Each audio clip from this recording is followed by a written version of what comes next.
Old wives' tales about food are everywhere and anywhere. In this episode, we're cooking up a storm with all kinds of food tales around the world. Does an apple a day really keep the doctor away? Will eating bread crusts make your hair curly? Do banana peels make your teeth whiter? Find out the truth as we expose any evidence that once hailed our grandmothers as prophets. Let's investigate the old wives' tales of food.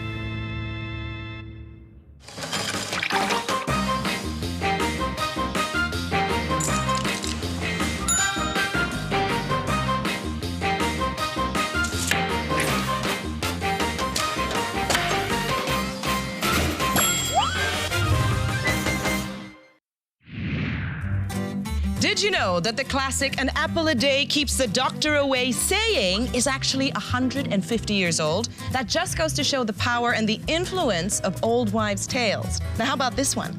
Carrots will help you see in the dark. Intriguing? Don't worry, we got all the answers. An apple a day keeps the doctor away is a very common adage. So let's look at the science behind this. An apple has got fiber, pectin, that will improve your bowel movement. It also has got vitamin C, some trace elements, and some phytochemicals. So therefore, they will contribute to your health and well-being. Okay, Professor. So, what about carrots? Do they really help us see in the dark? Carrots contain a compound called beta-carotene that's converted to retinol, which is vitamin A. And vitamin A is imperative for good eyesight and seeing in the dark. When you eat the carrot, add a small dollop of butter or oil to it because this oil will facilitate the conversion of the beta-carotene to retinol. Well, that was quite interesting, and believe me, there are many other stories where that came from. So how about we revisit some of those tales that your granny used to tell you and find out whether they're true or not.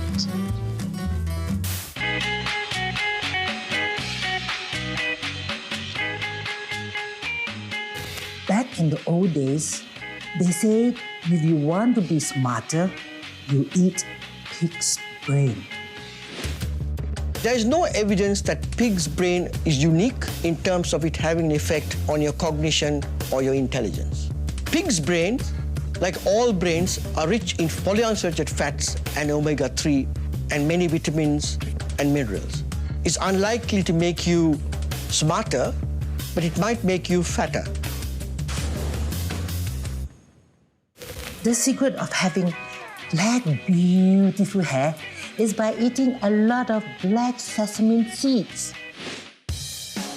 Black sesame seeds contain very similar nutrient composition to many other root crops and cereals, so there is no scientific substantiation that there is any association between black sesame seeds and turning your hair black. Bird nest give you beautiful skin like mine. Although there is no scientific evidence, if you like and enjoy bird's nest, do consume it and enjoy it, but don't believe that it will make a miracle out of your face or your complexion. Besides Granny's sayings, there are tons of other old wives' tales out there. So let's hit the streets and do some quick fact-checking, shall we? Bread crust makes your hair curly. Never heard of that one before, but I think it's fiction. Fiction. Might be true. I think it's fiction. I simply do not know where this came about. There is no scientific evidence for this. I ate a lot of crust when I was young. Did nothing to me. It's not going to do anything to you either. Banana peel whitens your teeth. Fact or fiction? Facts. Fiction. Fiction. Fact. Banana peel makes your teeth whiter is an urban myth that is partly true. The back of the peel in particular contains magnesium, sodium, and potassium. And when you rub it against your teeth, it appears to provide a whitening effect. Spicy food gives you ulcers? I don't think so. Fiction? Fiction. Fiction. The old idea that chili causes ulcer is completely untrue. Ulcers are caused by a bacteria called Helicobacter pylori. Man, I feel so bad. When most of us have a cold, you just want to rush to the pharmacy to get some medication. But what if some of those old wives' tales about food nursing us back to health actually hold some truth?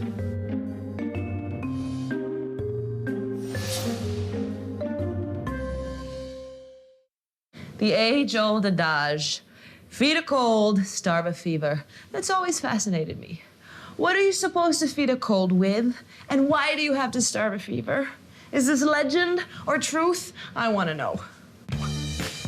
Most colds are caused by a virus, and some fevers are caused by bacteria.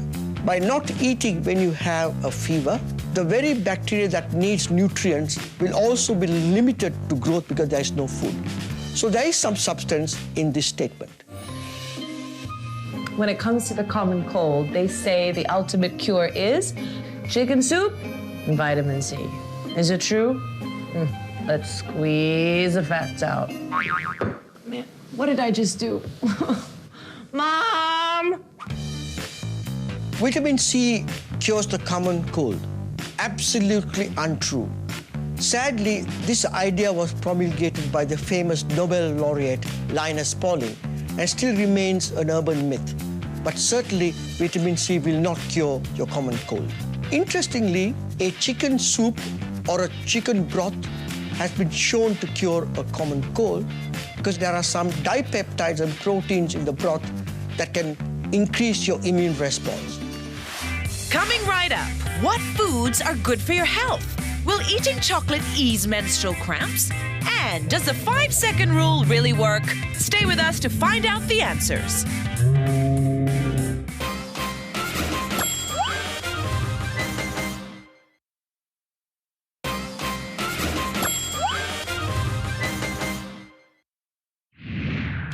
In our quest to debunk the craziest old wives' tales about food, we learned that an apple a day, for the most part, can, in fact, keep the doctor away. Eating black sesame seeds will turn your hair black? That's totally fiction. Now, let's take our investigations a little further. I'm sorry, my friend. I didn't mean to put you on the chopping board. Old wives say that the best way to stop yourself from sobbing when you're chopping onions is to chill them. And all this time I thought the best way was just not to form an emotional bond with them. I'm so sorry. So, does chilling really work? When you chill the onion, the enzyme activity is reduced, and therefore the compound that causes your eyes to tear will also be reduced from being released. And that's not all. There's plenty more old wives' tales to go. I'm at the grocery today, but it's got nothing to do with me. It's all about my beautiful mother. She's given me a shopping list of all the foods that I should buy because they're good for me. And you know what they say? Mom always knows best. But this is a pretty long shopping list.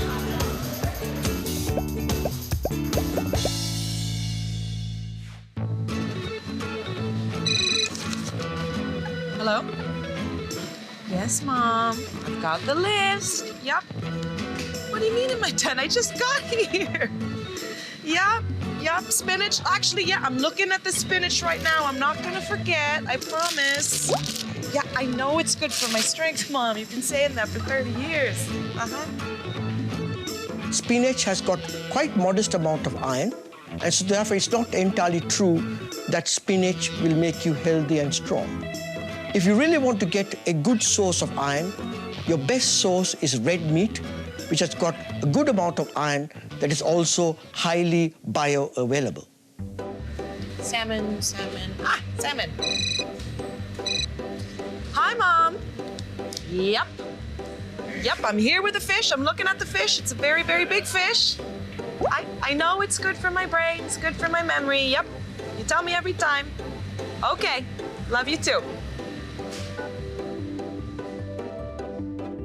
Fish is good for the brain, with a caveat that fatty fish is even better, because fatty fish contains omega-3 fats, which are important for brain development.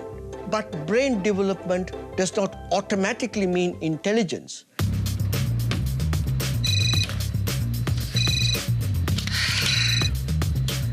Mom. Yeah. I don't really care if something's fat-free. Yeah, I know you say fat-free is good if you're on a diet, but I'm not on a diet. What do you mean I should try it anyway? Are you calling me fat?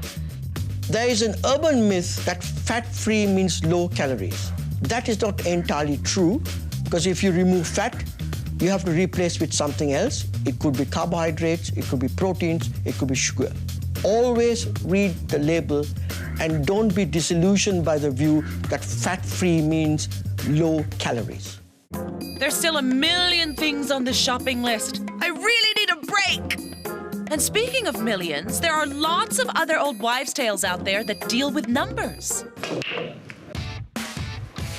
A lot of people like to chew gum, but what happens if you accidentally swallow it? Is it really true that it takes 7 years to digest gum? Hey. I swallowed it. When you accidentally swallow chewing gum, it actually passes intact through the gut. Most of the food that we consume will exit your gut within a couple of hours, so 7 years is a very, very long time for any food to stay in your gut.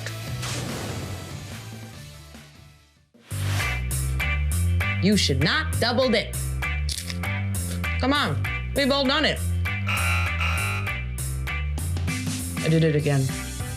But really, is it very unhygienic to double dip? The answer is yes. All the bacteria from your saliva goes into the dip for everybody to share. So the real solution is don't share. Have it all to yourself. But remember, don't save it for later. Again, bacteria, it gets funky. There's so many myths surrounding food. I mean, some of these things you just can't even believe, right? But this one's my favorite. I think it takes the cake.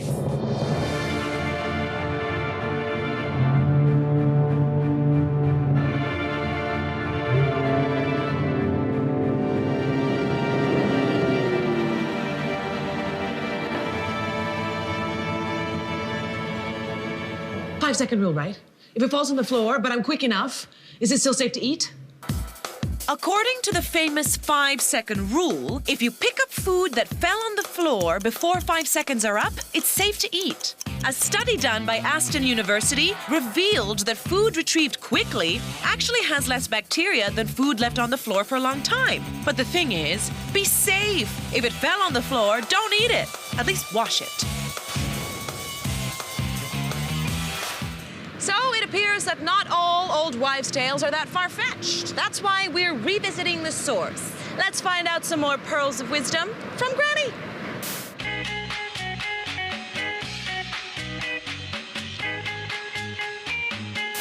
If you want agile limbs, you must eat chicken feet. Chicken's feet makes you agile. There's absolutely no scientific evidence for this at all. The chicken may be agile, but you certainly won't be after eating it. I tell this to all my granddaughters and my daughters. During your period time, you must have red meat and liver. Women need to increase their iron intake during menstruation because women lose quite large amount of iron during their periods, and liver is one of the best sources of iron that is what we call bioavailable to the woman.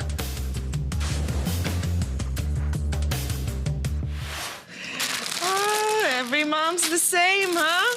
They know what's good for you. Oh, it's Mom again.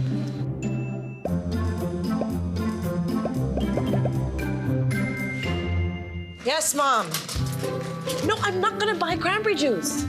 Because I don't like cranberry juice. Yeah, I know you're always saying it's good to prevent bladder infection, yada, yada. Okay, fine. I'll buy it. But you drink it. Cranberry juice has a compound that prevents the bacteria from sticking onto your bladder.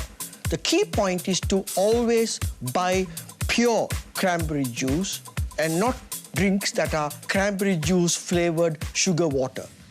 Yes, Mom. I know high fructose corn syrup is worse than regular sugar. That's why I'm getting regular sugar.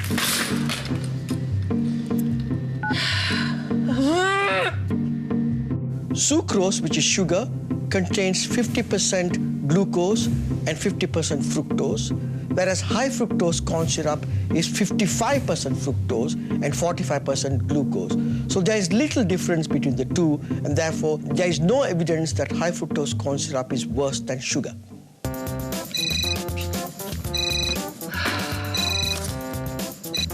Yes, Mom. No, I didn't hang up on you. Why would I ever do that? Yep, I've got the milk. Actually, no, I'm gonna get whole milk this time. I don't think skim milk is better for you. Trust me, I'm a food detective. I know people who know cows. There is little difference nutritionally between drinking skim milk or whole milk. Apart from the fat content of the two milks, much of the other nutrients are either because of fortification or combination of nutrients. Skim milk has roughly the same nutritional quality as whole milk. Yes, Mom. I got it. Chocolate helps with menstrual pain. Yep. Don't worry, I've got some right here. Okay, I'll be home soon. I love you too. Chocolates relieve menstrual cramps. There may be some substance to this because consuming chocolates releases endorphins, which certainly would relieve the stomach cramps during menstruation. Coming up, we dig out the ultimate old wives' tales. Is there a food that can influence the sex of your baby? And attention carnivores, have you been cooking your meat the wrong way? Getting a nice crust on a steak requires very high heat. Listening to all those old wives' tales could be ruining your steak.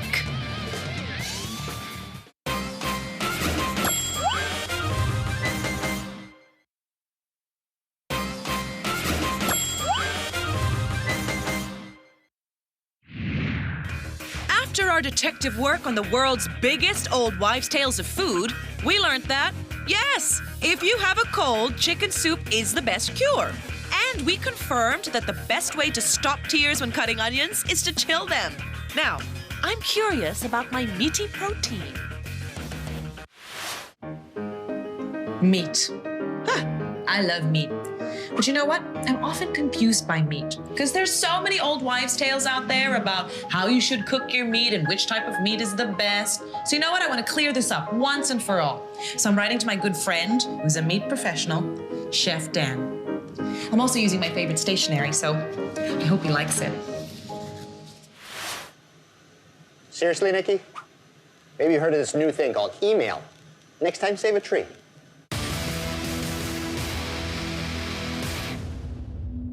Okay, plastic cutting boards are safer, meaning easier to clean or less bacteria, than wooden ones. No, actually they're not. When washed the same way, plastic cutting boards actually have more bacteria on their surface. On a wooden cutting board, bacteria will be sucked into the wood and therefore leaving less bacteria on the surface and less in contact with your food. So this one is false. Searing meat seals in the juices. No, actually it doesn't. Searing meat gives a nice tasty outside, but resting will help you keep juices inside the meat. Searing technically dries the outside of it and drives the juices to the center. If you don't rest it, when you cut the meat, the juices will flow out. So this one also is false. Getting a nice crust on a steak requires very high heat. To be honest, it doesn't. Getting it started, sure, I use a little bit of a high heat, but then getting a nice brown, even crust on the outside, I like to use a lower heat. The Maillard reaction, which is what makes our meat turn nice golden brown and taste delicious, takes place at about 145 to 160 degrees centigrade. So you don't really need a whole lot of heat to make that happen. Again, another false. Tenderloin, or filet mignon, is the most expensive cut because it's the best. Well, the best is subjective. On a cow, you've got a whole lot of meat, and just a very little bit of that meat is tenderloin. It makes it more expensive. It doesn't mean it's the best. So that one, totally false. Ribeye is the tastiest cut because it has the most fat. I know that big knot of white fat in the middle of the ribeye looks really tasty, but it's generally accepted that dispersion of fat, or marbling, that's what makes a tastier cut. So that big knot of white fat doesn't really contribute to the tastiness of your steak. That one is totally false. It's time for another quickfire round of quirky old wives' tales. Let's take this one to the streets. Cheese gives you nightmare. Fiction. Fiction? Fact. Fiction. Cheese gives you nightmares. There's absolutely no scientific evidence. Your nightmare may be simply because you read a bad bedtime story and not because of the cheese that you ate. Coffee stunts your growth. Fiction. I don't know. Could be fiction. No, fiction. Fiction. Coffee lovers, don't fret! Coffee doesn't stunt your growth at all. While your height isn't affected, do take note that extra sugars in your cup of joe can make you gain weight. MSG makes you bald. Fact. Fact. Fact. Facts. Completely untrue. There's no scientific evidence for this. If it was really true, 90% of Asia should be bald. Sticking to expiry dates is a must. It's a must, yes. Fact. Fiction? It's fiction. Many food companies provide a leeway from the expiry date for safe consumption. But be cautious that you don't eat the food after a prolonged period of time. A couple of days after the expiry date is perfectly okay and perfectly normal. Of course, we've saved the best for last, and nobody knows more about offspring than our old and very wise grandmothers.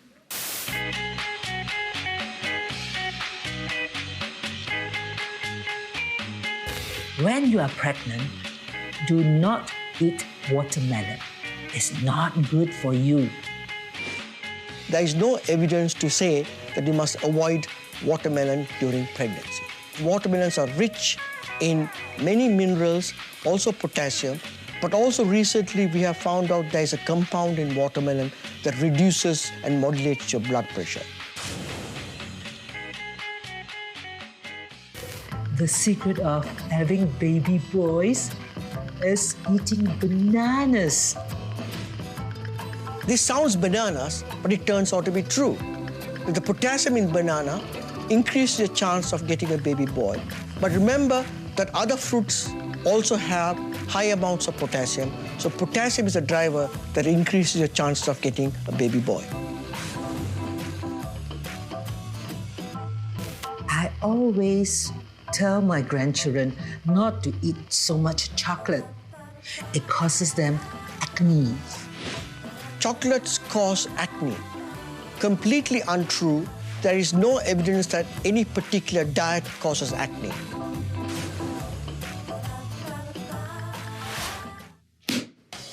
We've closed the book on the ultimate old wives' tales, from meat, cures for a cold, to a fable about good health. Now, here are some questions you can ask yourself if you want to spot a myth from a mile away. First of all, is it from a reliable source? Can you verify the myth? A theory is very difficult to prove if it isn't specific enough to test. Another thing is the tale overly simplified? Is it somebody's opinion passed down as fact? Sometimes a small truth is so easily generalized in order to make it popular. So be smart about it. Don't take everything at face value. And once you answer those questions, you're good to go.